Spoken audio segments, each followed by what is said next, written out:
saya kira tersangka S yang juga ditetapkan sebagai tersangka juga harus bertanggung jawab terhadap perilakunya, karena dia dengan sengaja begitu tega sudah melihat bahwa pelaku itu melakukan kekerasan, baik itu yang sifatnya menginjak kepala, menendang perut dan sebagainya, tetapi masih tega merekam itu dan tidak melarang pelaku untuk menghentikan tindakannya, bahkan justru merekam itu secara baik dan sebagainya.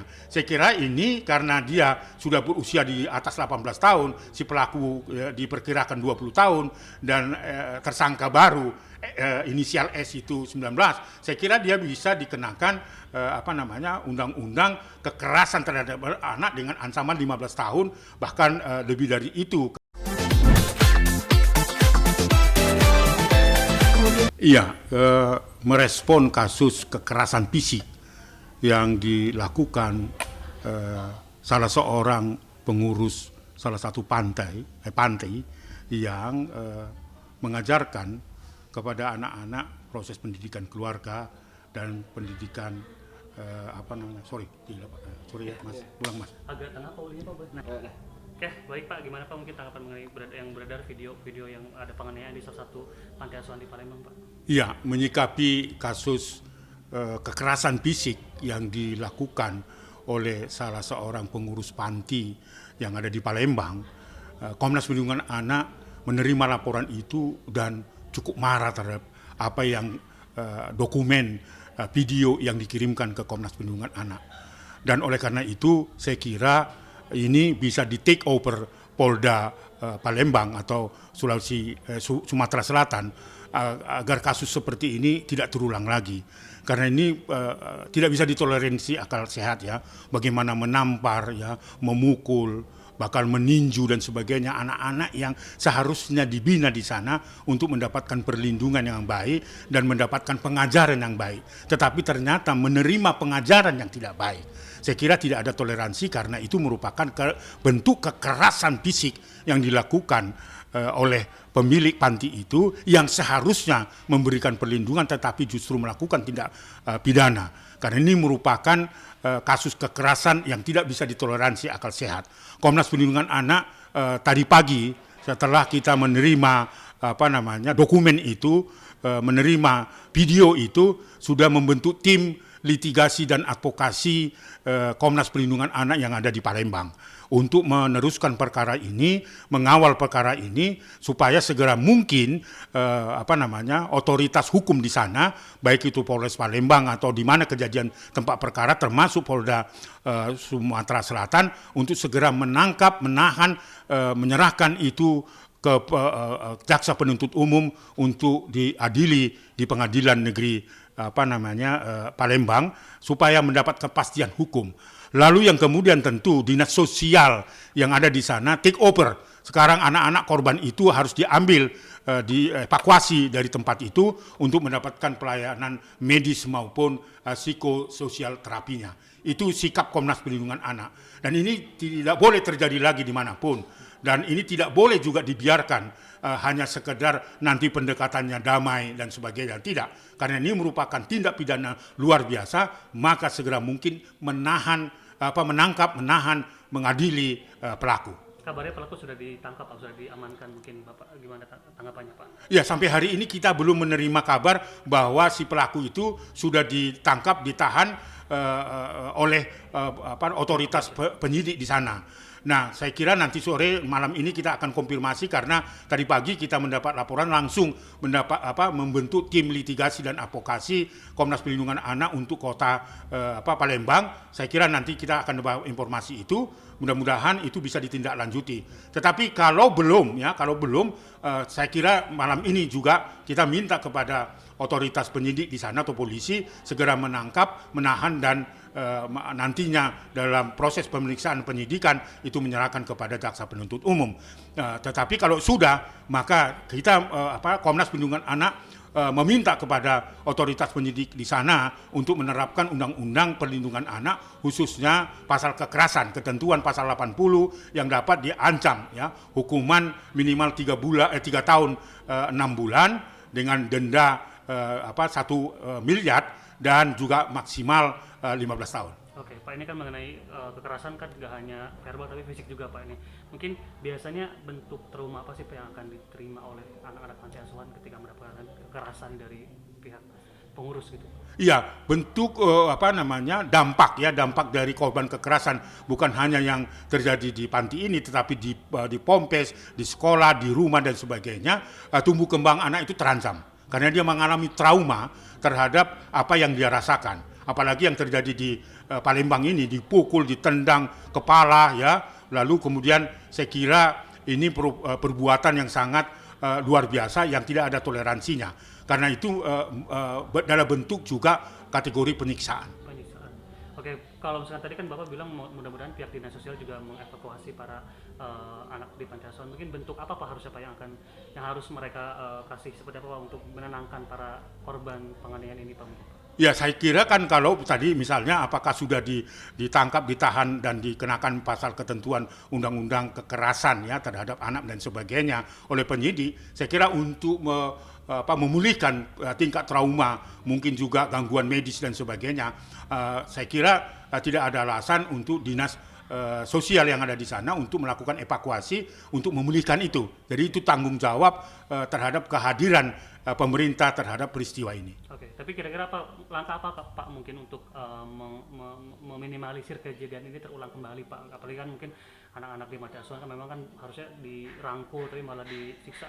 Iya, saya kira ini karena kalau misalnya panti ini tidak layak untuk katakanlah mengasuh anak-anak yatim piatu dan yatim dan anak yang mungkin juga berkebutuhan khusus ya, atau anak miskin yang tidak mendapatkan kesempatan untuk mendapatkan pendidikan, baik itu pendidikan agama maupun pendidikan moral ya, atau pendidikan yang sifatnya bagaimana menciptakan anak-anak itu menjadi generasi yang baik. Saya kira memang kalau itu tidak lagi layak, mandi cabut aja Pak izin panti itu, kan nggak ada gunanya kalau itu melakukan itu. Jangan sampai ini dievakuasi, diselesaikan masalahnya, tetapi kasus yang serupa terjadi karena apa? Karena pemiliknya itu perlu dievaluasi, perlu disidik, apakah dia layak sebagai pemimpin di sana, layak untuk memimpin panti itu atau mendidik anak dan sebagainya. Ternyata dia punya sifat-sifat kekerasan. Nah itu kan harus menjadi evaluasi. Oke, boleh terakhir Pak mungkin untuk himbauan kepada masyarakat Indonesia mungkin untuk ikut membantu mungkin merangkul para anak-anak yang ada di Indonesia mungkin Pak untuk. Ya, saya kira atas peristiwa yang terjadi di panti ini yang sangat di luar akal sehat kita dan tidak bisa ditoleransi karena itu keji sekali, maka peran masyarakat, orang tua dan yang menitipkan anaknya di panti itu juga harus betul-betul diperiksa dan evaluasi. Nah, bila perlu seperti kehadiran negara untuk menyelidiki izin dari panti itu. Kalau memang tidak layak dicabut saja.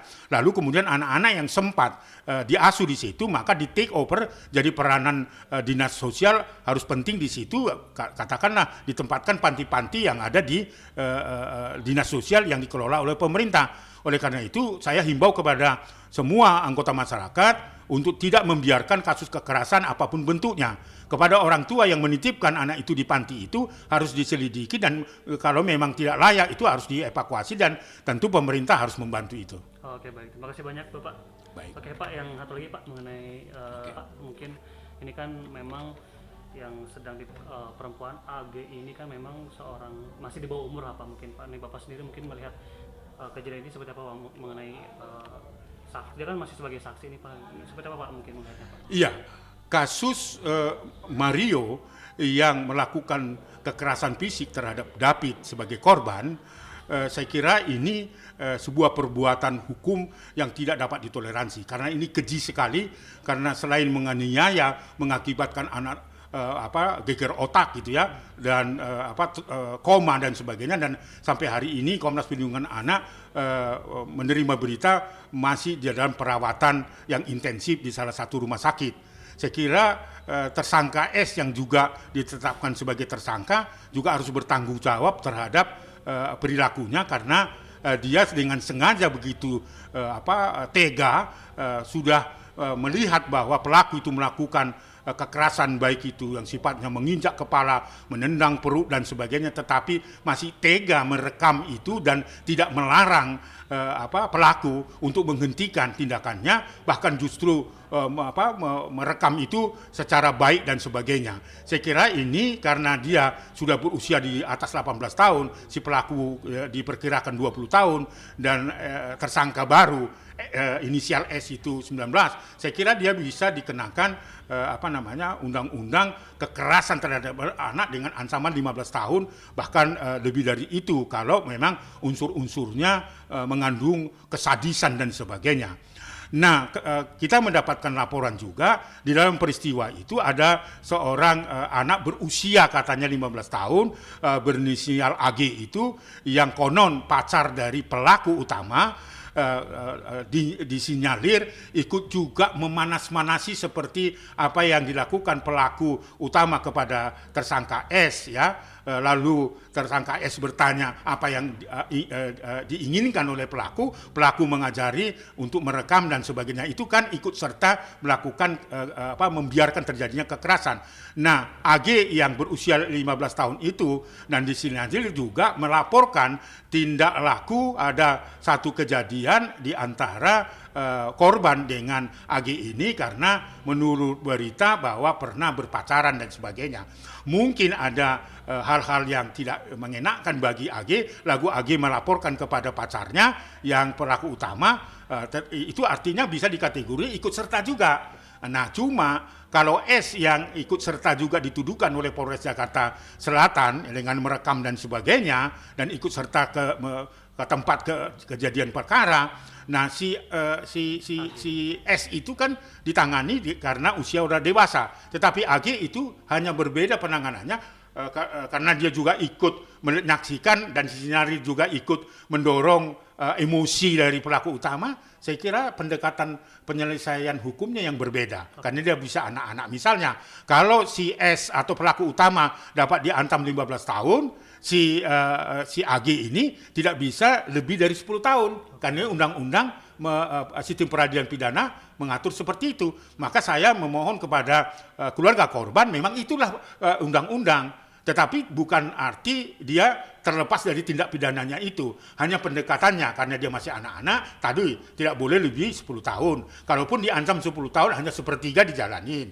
Nah, lalu kemudian kalau misalnya tidak perlu dipidanakan, maka dia tetap dikenakan sanksi tindakan. Baik itu dikembalikan pada orang tua atau diambil take over oleh pemerintah. Jadi pendekatan yang berbeda. Oleh karena itu, sekali lagi kepada keluarga korban, itulah undang-undang sistem peradilan pidana anak. Tetapi sekali lagi untuk masyarakat bahwa AG tetap dinyatakan bersalah karena kalau terbukti dia ikut serta di tempat kejadian itu tidak melarang, bahkan memanas-manasi istilahnya begitu ya. Nah, ini saya kira yang patut harus dipertimbangkan. Kalau terbukti mungkin ikut menjadi salah satu memanas-manasi tersangka mungkin ini dari AG sendiri, berarti ada peluang untuk dari saksi menjadi tersangka? Iya, karena itu ikut serta. Karena ikut serta itu bukan hanya anak-anak dan lansia, setiap orang yang ikut serta mendukung atau mendorong terjadinya atau membiarkan terjadinya kekerasan itu dapat kenakan sanksi. Okay. Ya. Karena dia masih anak-anak, maka sanksinya tidak boleh lebih 10 tahun. Tapi kalau dewasa seperti si S itu bisa lebih dari 10 tahun gitulah. Jadi artinya Komnas Perlindungan Anak juga demi keadilan, maka tadi pendekatannya yang berbeda. Kalau dia diancam 10 tahun, maka dia akan menjalani sepertiga. Atau kalau memang ada masih peluang untuk mengubah si AG ini, maka bisa ditetapkan oleh pengadilan juga lewat pendekatan diversi, dia bisa dikenakan tindakan. Tindakan artinya bahwa dia dianggap bersalah tetapi dikembalikan kepada orang tua. Tetapi kalau orang tua tidak lagi layak untuk mengasuh atau membesarkan, maka di take over lah oleh negara. Dalam hal ini dinas sosial dan seterusnya. Saya kira pendekatannya begitu. Pidananya tetap kalau unsurnya terpenuhi. Sekali lagi, unsurnya terpenuhi, cuma proses pemeriksaannya itu bisa pendekatan diversi. Kabarnya AG ingin meminta perlindungan kepada pihak Komnas Perlindungan Anak. Saya kira kita terbuka ya, namanya juga perlindungan. Setiap anak yang membutuhkan perlindungan dengan peran Komnas Perlindungan Anak, memang itu tugas dan fungsinya, ya kan? Komnas Perlindungan Anak selalu hadir dan ada untuk anak-anak yang membutuhkan perlindungan. Nah, perlindungan bagaimana itu nanti kan kita istilahnya kita buat assessment-nya ya. Lalu kemudian rekomendasi-rekomendasi dari hasil in-depth interview yang dilakukan oleh Komnas Perlindungan Anak itu bisa jadi bahan yang kita sumbangkan kepada penyidik, ya kan? Paling tidak ke Polres Jakarta Selatan. Jadi sekali lagi untuk AG, saya kira Komnas Perlindungan Anak terbuka, baik itu dia kalau sangkahannya nanti dia ikut serta atau korban atau apa, kita akan lakukan perlindungan. Nah, bagi korban ya saya kira kita juga akan bekerja sama dengan Polres Jakarta Selatan, kemudian unit-unit yang memberi bantuan psikososial kepada korban, kita akan hadir dan kita akan assessment dan kita akan bantu untuk melindungi sehingga anak ini terbebas dari pengalaman pahit dari apa yang dia rasakan. Apakah salah satu tim pertimbangan untuk melindungi AG ini apakah memang karena banyak netizen masyarakat yang akhirnya menghujat AG yang masih di bawah umur? Enggak gitu, enggak. Jadi kita bukan pengaruh karena ada masyarakat yang setuju dihukum atau tidak. Kita lebih perspektif perlindungan anaknya karena ada aturan hukumnya. Jadi itu artinya perintah undang-undang untuk Komnas memberikan perlindungan baik dia sebagai saksi, sebagai pelaku, sebagai korban. Nah, gitulah. Jadi bukan karena ada masyarakat yang mendorong supaya AG ini ditahan dan sebagainya. Tidak. Tetapi dalam kondisi apapun bahwa anak Indonesia harus membutuhkan perlindungan anak dalam perspektif perlindungan anak gitu ya. Nah, atas dukungan masyarakat tentu ya terima kasih masyarakat peduli terhadap kasus kekerasan yang ini bagian dari kepedulian masyarakat supaya kejadian serupa tidak terjadi lagi. Jadi sekali lagi apapun alasannya, setiap anak di bawah 18 tahun yang membutuhkan perlindungan, maka Komnas Anak akan hadir untuk memberikan yang terbaik bagi anak-anak. Oke, tapi melihat fenomena banyaknya masyarakat yang menghujat AG yang masih di bawah umur, mungkin seperti apa? Mungkin ada tanggapan dari itu? Ya saya kira itu terima kasih karena itu salah satu adalah kepedulian masyarakat supaya kasus serupa tidak terjadi. Dan ini juga harus menjadi pelajaran bagi orang tua, bagi yang punya anak-anak remaja yang seperti ini ya. Seperti apa yang ada kejadian AG itu di tempat kejadian. Jadi saya kira ini harus digunakan momentum kritik masyarakat, kritik keluarga, dan juga kita harus evaluasi pola pengasuhan kita. Karena Mario sebagai pelaku utama ini saya kira itu ada pola pengasuhan yang salah karena memanjakan ya, memberikan kendaraan yang mewah yang bukan hasil dari jeripayanya, motor dan sebagainya. Ini kan pola asuh yang salah yang dilakukan oleh ayahnya kan.